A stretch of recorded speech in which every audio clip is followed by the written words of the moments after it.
Olá, queridos, sejam muito bem-vindos. Meu nome é Jorge Eduardo, sou pastor da Igreja Ensinando Cristo às Nações e nós vamos iniciar a nossa jornada espiritual orando com o apóstolo Paulo, um estudo bíblico e teológico das orações do maior apóstolo do cristianismo. Esse curso tem o objetivo de levar você a uma jornada espiritual de crescimento e de identidade, de encontrar a sua identidade espiritual em Deus por meio da oração. A oração não é apenas algo que nós usamos para pedir algo a Deus, mas sim um modo de nos relacionarmos com Deus. A.W. Tozer, um grande homem de Deus do século passado, disse que a oração é um estilo de vida do verdadeiro cristão. E nesse curso nós vamos trabalhar as 4 orações do apóstolo Paulo, que estão escritas na carta aos Efésios, capítulo 1, do versículo 15 ao 23, no capítulo 3 ainda da carta de Efésios, do versículo 14 até o versículo 21, em Filipenses, capítulo 1, do versículo 9 ao versículo 11, e Colossenses, do capítulo 1, do versículo 9 até o versículo 12. Paulo, ele começa a sua oração pela igreja em Éfeso. Você pode abrir a Bíblia comigo em Efésios capítulo 1, versículo 15, que ele diz o seguinte: Por isso também eu, tendo ouvido a respeito da fé de vocês no Senhor Jesus e do amor para com todos os santos, não cesso de dar graças por vocês, mencionando-os nas minhas orações. Eu estou lendo na versão Almeida Revista, a nova Almeida Revista e atualizada. E é muito importante que a gente entenda já no começo dessa oração que Paulo sempre menciona suas orações no plural, nunca no singular. Por que isso é importante nós entendermos? O que isso nos mostra é que Paulo era um homem que verdadeiramente entendia o poder e o lugar que a oração deveria ter na vida do cristão. Por isso, ele nunca menciona suas orações no singular, mas sim no plural, demonstrando que ele orava muito. Inclusive, é algo que eu creio, estou convencido, tanto pelas Escrituras quanto pelo Espírito Santo, que Paulo foi o grande apóstolo missionário que foi, não foi à toa, mas sim em resposta ao chamado de Deus, ele dedicou sua vida à consagração da oração. Para você ter uma ideia, na carta aos Gálatas, Paulo afirma que depois da sua conversão, que nós podemos acompanhar lá em Atos capítulo 9, até o momento em que Paulo chega à igreja de Antioquia da Síria, passou-se 14 anos. A Bíblia não diz, mas eu posso conjecturar que ele passou esses 14 anos orando e revisitando todas as profecias a respeito do Messias do Antigo Testamento. E eu acredito que Paulo foi quem foi por causa da sua vida de oração. Então esse curso ele tem o intuito de estimular você, de inspirar você e principalmente dar a você os fundamentos bíblicos e teológicos para que você desenvolva uma vida de oração consistente e poderosa e através disso possa ver, experimentar o poder de Deus agindo em você e através de você. Essa oração do apóstolo Paulo pela igreja em Éfeso, que está no capítulo 1 de Efésios, do versículo 15 até o versículo 23, eu chamo no meu livro Orando com o Apóstolo Paulo de a oração da plenitude de Deus. A oração da plenitude de Deus. Porque nesta oração, Paulo, ele ora pelas principais coisas da sua vida e da vida da igreja. Ele começa a oração dizendo: Por isso, eu, tendo ouvido a respeito da fé que vocês têm no Senhor Jesus e do amor para com todos os santos, não cesso, não paro de dar graças por vocês, mencionando-os nas minhas orações. No versículo 17 ele diz: peço ao Deus de nosso Senhor Jesus Cristo, o Pai da glória, que vos conceda a vocês espírito de sabedoria e de revelação no pleno conhecimento dele. Essa é a oração da plenitude de Deus. A oração que nos revela o coração de um homem piedoso e preocupado com os seus filhos espirituais, que foi o apóstolo Paulo. Em todas as 4 orações que nós iremos estudar nesse curso, nós veremos a palavra orações no plural. E isso nos remete à vida profunda e dedicada de oração do apóstolo Paulo. Agora, algo que me chamou a atenção quando estava estudando para escrever o livro é que Paulo orou diversas vezes, milhares de vezes, literalmente, porque ele sempre menciona suas orações no plural, e porque que o Espírito Santo, que é o verdadeiro escritor da Bíblia, ele inspirou Paulo a deixar escrito o conteúdo de apenas 4 das suas milhares de oração.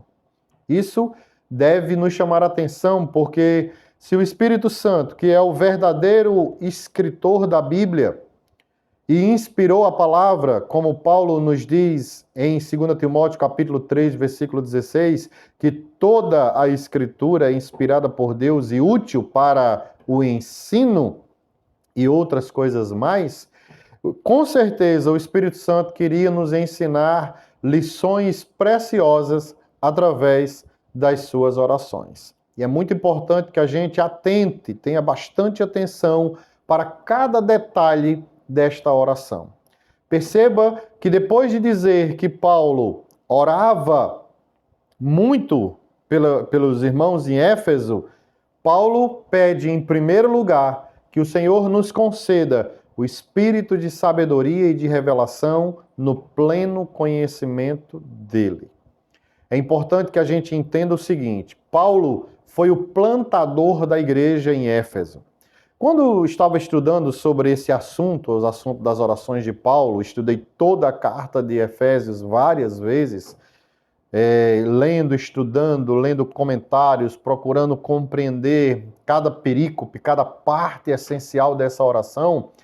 Eu fiquei pensando que a preocupação de Paulo, será que era porque Paulo pensava que a igreja de Éfeso não tinha conhecimento bíblico e teológico das principais doutrinas do cristianismo? E o Espírito Santo me lembrou que Paulo foi o fundador da igreja em Éfeso.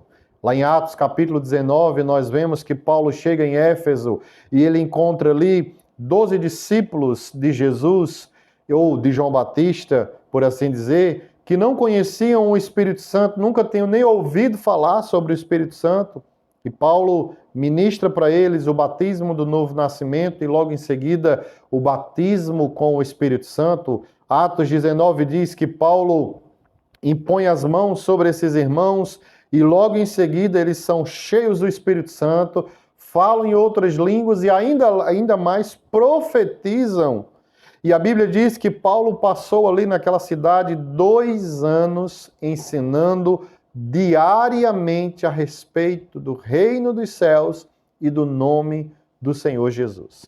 Irmãos, perceba que não foi 2 anos pregando apenas aos domingos, apenas um culto de doutrina como nós temos hoje 1 vez por semana, mas a Bíblia é específica em dizer que durante 2 anos Paulo ensinava diariamente, entre 6 e 9 horas diárias, ensinando sobre a palavra de Deus.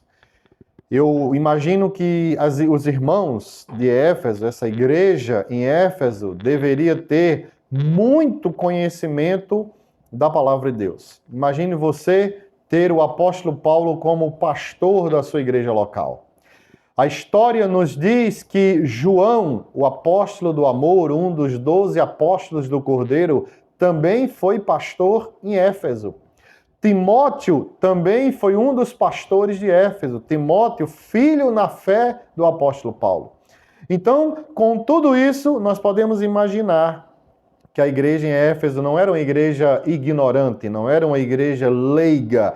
Pelo contrário, teve pastores excelentes, homens da palavra e do Espírito. Com certeza, a preocupação de Paulo não era conhecimento bíblico e teológico, mas sim algo que ele menciona já nesse versículo 17, que é o espírito de sabedoria e de revelação. No curso nós falamos de forma detalhada o que seria esse espírito de sabedoria e de revelação. Não é um espírito qualquer, não é um espírito extra, mas uma manifestação, ou melhor, uma operação do Espírito Santo no homem interior de cada filho de Deus, trazendo aquilo que somente o Espírito Santo pode trazer, que é o conhecimento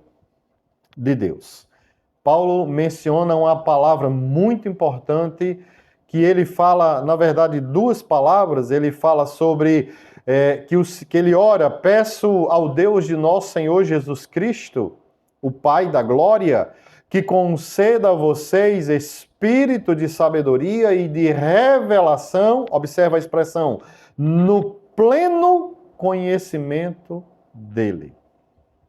Essas duas palavras, pleno conhecimento, é a tradução de uma palavra só do grego chamada epignosis.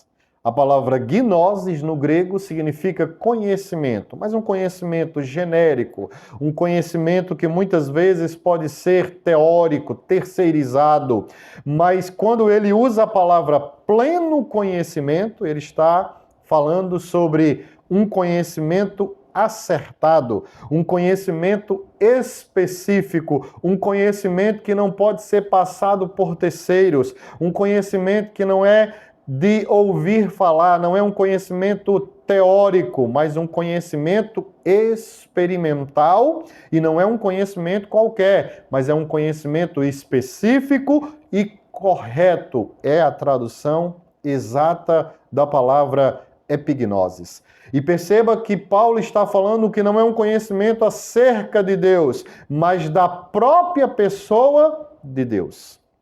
Se você abrir a sua Bíblia comigo, em 1 Coríntios, capítulo 2, versículo 9, Paulo disse que aquilo que o olho não viu, o ouvido não ouviu e jamais penetrou em coração humano, é aquilo que Deus tem preparado para aqueles que o amam. E no versículo seguinte, Paulo disse que ele nos deu a revelação por meio do Espírito Santo, porque o Espírito Santo é a pessoa responsável por nos revelar o coração do Pai.